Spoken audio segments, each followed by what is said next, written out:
इससे पहले की जो सरकारें रही उसमें हम 8 बजे के बाद दुकान पर बैठना मुश्किल था। आज ये हाल है, अगर हम 11-12 बजे तक भी अपनी दुकान पर बैठ के व्यापार करना चाहें तो हमें किसी तरह की कोई समस्या नहीं है। मैंने अपराध बहुत देखे और ज्यादातर अपराध जो होते थे वो व्यापारियों के साथ होते थे। व्यापारी अपनी दुकान से निकलता था, चाहे बैंक जाता था, अपने घर जाता था, रास्ते में उसके साथ कोई ना कोई ऐसी ऐसा कोई कांड होता था, चाहे उसकी लूट होती थी, हत्या होती थी। पहले कहीं जाते थे तो इतने गड्ढे होते थे, एक्सीडेंट होने का खतरा रहता था। अब कुछ भी नहीं। महिलाओं को 40,000 रुपए नहीं चाहिए साहब, महिलाओं को सुरक्षा चाहिए। अब टिन्नू यादव या अनिल मिश्रा इस तरह के जैसे कि इन लोगों को पकड़ लिया, चंपत राय जी मान लेके चंपत हो गए। हमारा व्यापार सेफ रहेगा, हमारे घर की महिलाएं सेफ रहेंगी, हमारे बच्चे सेफ रहेंगे, तब हम अपना व्यापार कर पाएंगे। नमस्कार, मेरा नाम है सन्नी प्रजापति। इस वक्त हम सहारनपुर के रायवाला पर मौजूद हैं। 2027 का चुनाव आते ही सरगर्मियां तेज हो गई हैं। अलग अलग जो राजनेता हैं उनके अलग अलग बयान आ रहे हैं और जनता को लुभाने की कोशिश कर रहे हैं। और रायवाला में हम पहुंचे, जनता की राय लेंगे कि 9 साल के अंदर योगी जी ने कितना कुछ विकास किया है, क्या कुछ आपकी ज़िंदगी में बदलाव आया है। आइए सीधा जनता से बातचीत करते हैं। क्या नाम है आपका? मेरा नाम सार्थक नारंग, प्रदेश युवा प्रभारी, व्यापार मंडल, उत्तर प्रदेश। योगी सरकार को 9 साल पूरे हो चुके हैं, कितना कुछ विकास हुआ है, क्या कुछ आपके जीवन में बदलाव आया है? योगी सरकार के 9 साल कार्यकाल के हो चुके हैं और योगी सरकार व्यापारियों के लिए बहुत अच्छी सरकार साबित हुई। जो योगी सरकार से पहले सरकारें रही उसमें व्यापारी खुल के व्यापार अपना काम नहीं कर पाया। उसमें कहीं ना कहीं हमारे दिल में ये खौफ रहता था कि अपराध था। अपराध जड़ से जो मुक्त हो चुका है, अपराध नहीं है, तो सरकार हमारे लिए अच्छी साबित हुई है, इसमें कोई शक नहीं। योगी जब जगह जगह जा रहे हैं, रैलियां कर रहे हैं, समाजवादी पर निशाना साध रहे हैं, लेकिन समाजवादी बड़ा जो है प्रचंड बहुमत की जो जीत की बात दावा कर रही है। अब क्या लगता है कि 27 के अंदर चुनाव जीत पाएगी समाजवादी पार्टी? अब 2027 का चुनाव आ रहा है, सभी पार्टियां मेहनत करेंगी, जमीन स्तर पर उतरेंगी। अब वो भी काम करेगा जो पहले कभी काम नहीं करता, लेकिन जनता उसी का साथ देगी जिसने अपराध को मुक्त किया है और जिसने व्यापारियों के लिए, किसानों के लिए एक अच्छा काम करने का काम किया है। और मेहनत करना सबका काम है, लेकिन जनता उसके साथ जाएगी जिसने जनता के पक्ष में, सरकार के पक्ष में, सरकार ने जनता के पक्ष में काम करने का काम करा होगा। 27 में जो जनता है किसके साथ जाएगी? आप किसके साथ जाएंगे? अखिलेश के साथ जाएंगे या फिर योगी जी के साथ जाएंगे, मायावती के साथ जाएंगे? अभी हमने ये तय नहीं किया किसके साथ जाएंगे, लेकिन हम उसी के साथ जाएंगे जो व्यापारियों को व्यापार देगा, ज्यादा से ज्यादा सुविधा देगा और हमें सुरक्षा देगा।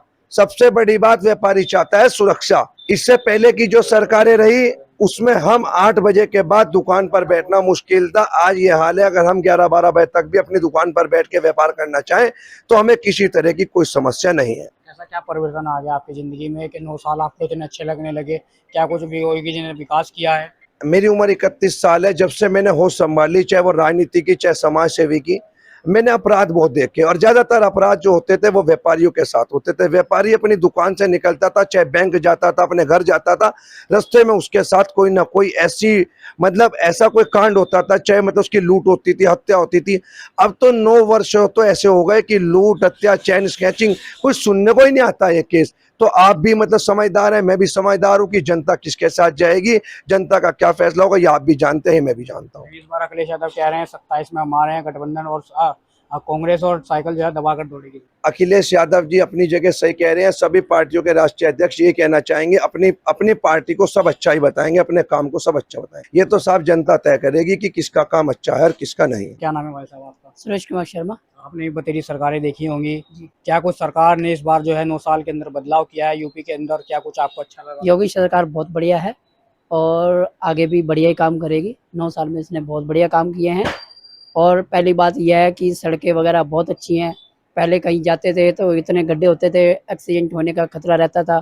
अब कुछ भी नहीं है। अखिलेश जी तो कह रहे हैं जितने भी फीते काट रहे हैं सब हमारी सरकार में बने, हाईवे से लेकर तमाम जितने बड़े बड़े निर्माण हो रहे हैं सब हमारी सरकार में, योगी जाकर फीते काट रहे हैं। तो पहले इन्होंने क्यों नहीं निर्माण करे, ये मैं पूछना चाह रहा हूँ कि पहले क्यों नहीं करे? अखिलेश यादव इतना बोल रहे हैं तो पहले क्यों नहीं करा इन्होंने? अब जब ये योगी सरकार कर रही है तो अच्छा कर रही है, तो इनको क्या मिर्चें लग रही हैं? बताइए आप। इस बार आप किस मुद्दे पर चुनाव में वोट करेंगे? क्या कुछ मुद्दा रहेगा आपका और किसके साथ जाएंगे? अखिलेश यादव के साथ जाएंगे, योगी जी के साथ जाएंगे? हम तो योगी सरकार के साथ जाएंगे। हमने तो जब से होश संभाला है तब से बीजेपी के साथ हैं और तब तक रहेंगे जब तक हमारा जीवन है। ये बहुत अच्छी सरकार है, हर व्यापारी के लिए बहुत बढ़िया है, कोई लूट घसूट नहीं है। लेकिन अखिलेश जी तो रोज ट्वीट करते हैं, कहते हैं आज यहाँ पर हत्या हो गई, आज यहाँ पर लूट हो गई, सरकार जो है नाकामयाब हो गई है। वो कुछ भी कह सकते हैं। अब उनके किसी को रोक सुन सकते हैं, बोलने को वाले को तो रोक सकते ही नहीं है। इस बार पीडीए फॉर्मूला कह रहे हैं पूरा दबा के चलेगा अखिलेश जी। कुछ भी कहने से कुछ नहीं होता, सरकार बीजेपी की आएगी, सरकार 101% बीजेपी की ही आएगी। क्या नाम है आपका? मेरा नाम विजेंद्र सैनी है जी। इस बार किसकी सरकार बना रहे हैं आप 27 के चुनाव में? जी 2027 में हम अपने बीजेपी की सरकार बनाएंगे। अच्छा, किन मुद्दों पर सरकार बनाओगे? भाई हमारे प्रधानमंत्री नरेंद्र मोदी जी ने और श्री मुख्यमंत्री योगी आदित्यनाथ जी ने भारत को अपराध मुक्त किया है। सारे कार्य बहुत ही अच्छे हैं, कार्यकाल उनका बहुत अच्छा है। व्यापारियों को अपराध मुक्त किया है, महिलाओं को अपराध मुक्त किया है, रात बिरात को महिलाएं कहीं भी आ जा सकती हैं। देखो उनका शासनकाल बहुत अच्छा है। तो पेपर जो लीक हो रहे हैं, इन सारी चीज़ों को देखते हुए पेपर जो लीक हो रहे हैं, देखो पेपर लीक होना तो एक अलग मुद्दा है, वो इससे कोई मैटर नहीं रखता है जी। मैटर क्यों नहीं रखता? वो प्रदेश की राजनीति है, यूपी के अंदर क्या बोलते हैं, लगातार पेपर लीक हो रहे हैं। तो वो हमारी बीजेपी सरकार थोड़ी करा रही है पेपर लीक। वो हमारी बीजेपी लगातार कह रहे हैं वो हमारी कि बीजेपी बीजेपी करा रही है। वो हमारी बीजेपी सरकार पेपर लीक नहीं करा रही है। वो तो देखो कहीं ना कहीं कुछ ना कुछ चोरी हो रही है, कोई ना कोई स्कूल का मुद्दा है, किसी भी प्रकार का मुद्दा है, वो बीजेपी सरकार नहीं करा रही है। और वैसे भी 2027 में हमारी बीजेपी की सरकार ही आएगी। बस अखिलेश जी कह रहे हैं इस बार हम उन्हीं पीडीए को वोट चलेगा देंगे, जनता उनके साथ है, बीजेपी सरकार ही आएगी। अखिलेश जी कह रहे हैं पीडीए चलेगा तब आगे इस बार। वो चाहे कुछ ही कहते हैं, वो विपक्ष है, उनका मुद्दा है बोलने का, वो बोलते रहेंगे और बीजेपी सरकार सुनती रहेगी और जो होना होगा वो होगा ही। आएगी बीजेपी की सरकार ही 2027 में। 40-40 हजार रुपए बांटने का भी वादा कर दिया है अखिलेश यादव ने। वो तो लालच दे रहे हैं लोगों को, लालच देकर वोट लेना ये कोई अच्छी बात नहीं है। और वैसे भी अब जनता को सब कुछ पता लग चुका है कि योगी जी भी कह रहे हैं 40,000 देंगे और आपसे 2-2.5 लाख खींच लेंगे, कहीं भी लुटवा देंगे आपको। वो योगी जी भी कहते हैं। ये तो देखो सब चीज पार्टियों का मुद्दा है, ये इसमें कुछ नहीं होने का। लेकिन जो होगा हम बीजेपी के साथ है, वोट उन्हीं को जाएगा, बीजेपी सरकार को।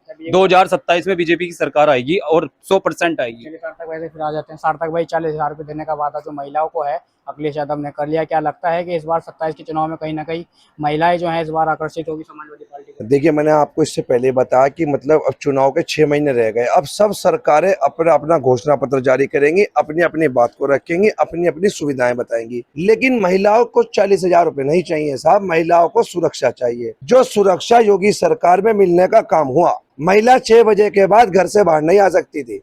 आज महिला 12 बजे अकेली घूमती है। आज आप देख लेंगे यूपी के अंदर 6 बजे के बाद महिला सड़कों पे नहीं दिखती थी। आज महिला रात को 10 बजे 12 बजे अपने ऑफिस से, अपनी जॉब से, अपनी कहीं से शॉपिंग करके रात को 12 बजे भी अकेली बेफिक्र होके आती है। अब आप समझदार हैं, पहले महिला को सुरक्षा चाहिए, पैसा चाहिए। जब महिला बचेगी, महिला की इज्जत बचेगी तो पैसा भी काम आएगा, और जब इज्जत ही नहीं होगी तो पैसा क्या करेगी महिला। 40,000 का मुद्दा बाद का है, पहले मुद्दा सुरक्षा का है, चाहे वो महिला हो चाहे व्यापारी हो साहब।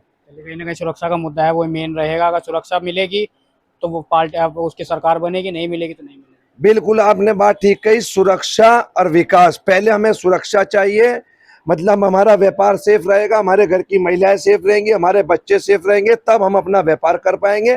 और व्यापार भी हम तभी कर पाएंगे जब हमारे परिवार का, घर का, मोहल्ले का, हमारे व्यापारी समाज का माहौल एक ठीक माहौल होगा। और माहौल ठीक होगा तो हम अपना व्यापार अच्छा करेंगे, व्यापार अच्छा करेंगे तो हम सरकार को टैक्स देंगे, सरकार हमारे उसी टैक्स के बलबूते पे हमें सुविधाएं देगी, सारी चैन मतलब उधर से चलेगी। पहला मुद्दा सुरक्षा का ही। मेरा नाम अश्विनी गोयल। इस बार किसको वोट देने का मूड बनाया है आप लोगों ने? योगी जी आएंगे या अखिलेश जी आएंगे? वोट के बारे में तो कोई नहीं बता सकता कि किसको देना किसको नहीं देना। अभी 7 महीने पड़े हैं, 7-8 महीने, क्या होता है क्या नहीं।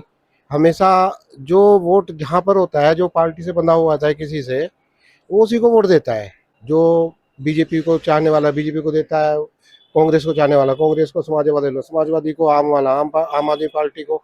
ये वोट तो जो फ्लक्चुएट वोट होता है, आसमान में तैरता हुआ 10-5% होता है, वही हार जीत करता है। समझ रहे हैं ना बात को।